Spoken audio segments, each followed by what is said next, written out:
반갑습니다. 오늘의 말씀은 누가복음 9장 51절에서 56절의 말씀입니다.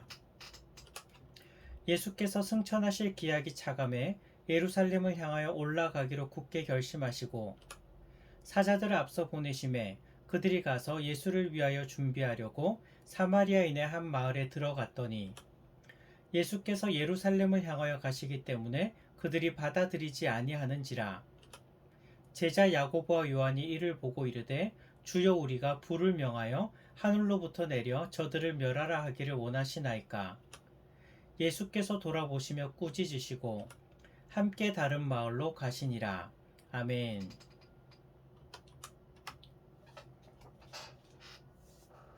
7월의 품성은 신중입니다. 신중이란 바람직하지 않는 결과를 가져올 수 있는 말이라든지 행동, 태도 등을 하지 않는 것입니다. 우린 다른 사람의 말이나 행동 때문에 상처를 입는 경우가 종종 있습니다. 하지만 반대로 생각하면 나의 행동과 말 때문에 다른 사람에게 상처를 줄 수도 있다는 것입니다. 신중의 훈련을 통해서 말하는 것이나 행동하는 것에 있어서 더욱 조심히 하나하나 행하는 우리들이 되기를 바랍니다. 오늘 함께 나눌 세부 실천 사항은 감정을 다스린다는 것입니다.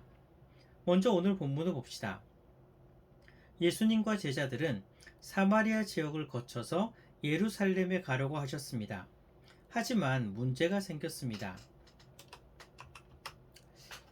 53절에 보면 예수님과 제자들이 예루살렘을 향하여 가고 있기 때문에 사마리아 사람들이 지나가는 것을 거절한 것입니다. 사실 이건 특별한 경우는 아니었습니다. 왜냐하면 그 당시 유대인과 사마리아인들은 굉장히 사이가 좋지 못하였습니다. 한마디로 서로 앙숙 같은 그런 존재였습니다. 그런 관계였습니다.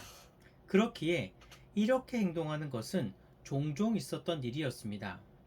더구나 예수님과 제자들은 예루살렘을 향하여 가고 있었습니다. 그러니 그들은 더욱 반대한 것입니다. 사마리아 지역에 있는 그리심산의 사마리아 성전이 아닌 예루살렘으로 간다고 하니 더욱 거부하였던 것입니다. 요한복음 4장을 보면 사마리아 여인이 예수님을 만나서 구원을 받게 되는데, 사마리아 여인이 예수님께 질문한 것 중에 20절을 보면요,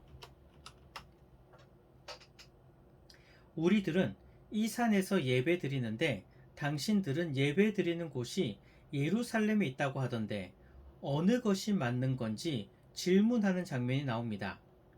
왜 이런 질문을 드렸을까요? 사마리아인들은 예루살렘을 하나님께 예배 드려야 할 장소로서 인정하지 않았기 때문입니다. 이렇듯 미묘한 갈등이 있었기 때문에 예루살렘을 향해서 가는 예수님과 제자들을 사마리아인들이 통과하지 못하게 한 것입니다. 그런데 문제는 54절을 보시기 바랍니다. 야고보와 요한이 이러한 상황을 겪으니 화가 났습니다. 뭔데 우리를 거절해? 이런 마음이었겠죠. 그래서 54절을 보면 예수님, 하늘로부터 불을 내려서 저들을 다 멸해버릴까요? 이렇게 말한 것입니다. 그러자 예수님께서는 어떻게 대답하셨을까요? 사실 무시당한 걸로 친다면 예수님께서 더 무시당한 게 아니겠습니까? 물론 예수님과 제자들 둘 다 거절당했지만 예수님이 어떤 분이신지를 생각한다면 화가 나도 예수님께서 더 화가 나야겠죠. 하지만 예수님께서는요, 제자들의 이야기에 옳다고 하지 않으십니다. 오히려 55절을 보면요, 그렇게 말하는 제자들을 꾸짖었다라고 말씀하십니다. 예수님께서 더 큰 무시를 당했는데도 오히려 불을 내려 저 마을 다 멸해버리자고 말하는 제자들을 꾸짖으신 것입니다. 왜일까요? 예수님께서 이 땅에 오신 것은 사람들을 멸하러 오신 것이 아니라 그들을 구원하러 오셨기 때문입니다. 우리도 감정대로 행동하다 보면 실수합니다. 상황을 보시기 바랍니다. 제자들이 무시당했습니다. 감정적으로 행동하면 화가 납니다. 욱하는 성질이 치밀어 오릅니다. 그래서 불을 내려서 이 마을을 다 멸해버립시다. 이런 무서운 생각까지도 드는 것입니다. 감정을 제어하지 못하면 이렇게 행동하게 되는 것입니다. 우리도 사실 이와 같지 않습니까? 순간적으로 치미는 감정을 잘 다스려야 하는데 사실 그게 쉽지 않습니다. 하지만 감정을 다스리지 못하면 큰 화를 불러옵니다. 감정에 치우치면 우리는 말을 절제하지 못합니다. 우리의 행동을 자제하지 못합니다. 이러한 감정을 다스릴 수 있는 좋은 비결은 내 감정대로 행하는 것이 아니라 나의 목적과 사명을 늘 생각하는 것입니다.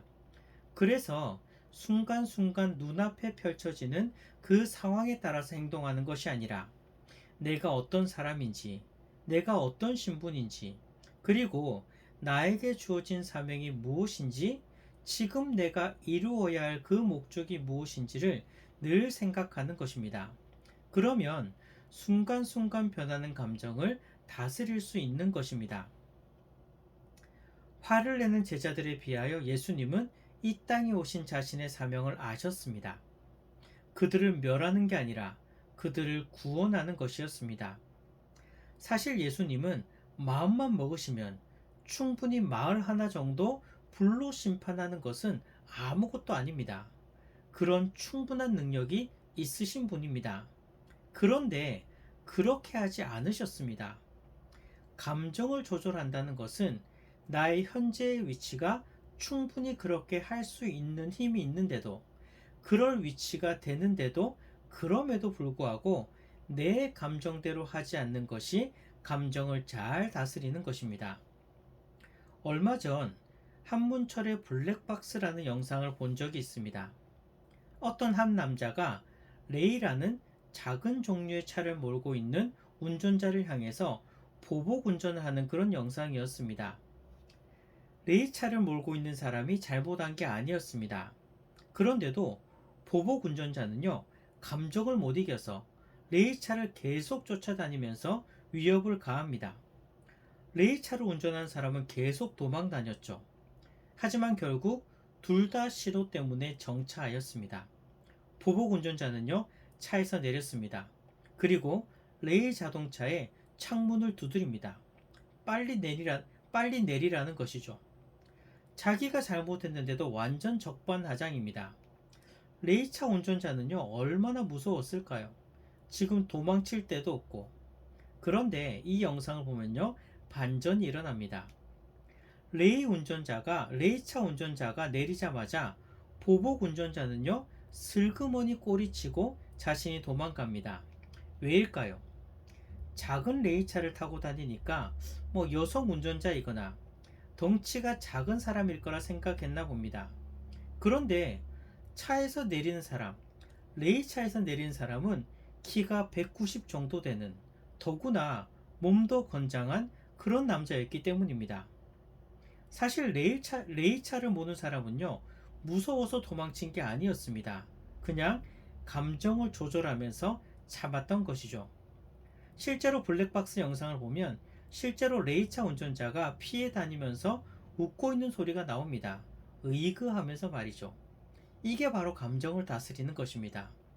충분히 내려서 야 뭐야 소리 한번 지르면 상대방은 도망갈 수밖에 없는데, 그런 건장한 남자인데도 상대방의 보복 운전에 대하여 감정을 다스린 것입니다.